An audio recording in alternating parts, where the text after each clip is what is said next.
আল্লাহর নবী বলছে, আমার উম্মত জাহান্নামটা আমি যেমন দেখছি, যদি তোমাদেরকে বলতাম আর বুঝাইতাম তো তোমরা আর জীবনে কোনোদিন হাসতা না,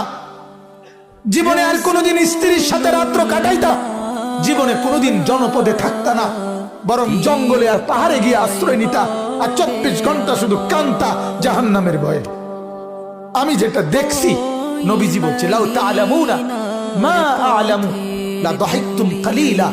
ওয়া লা বাকাইতুম কাসীরা। আজ আপনারা, আল্লাহর নবী এটা পর্যন্ত হাদিসে বলছে,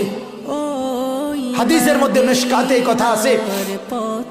কোন মানুষের লাশ যখন লাশের খাটিয়ায় করে নাফরমান ওই লোকের লাশ যখন কবরস্থানের দিকে নিয়ে যায়, আল্লাহর নবী বলছে এই পরিমাণ চিৎকার করে ওই নাফরমান, যদি কেউ পৃথিবীর কোন মানুষ জীবিত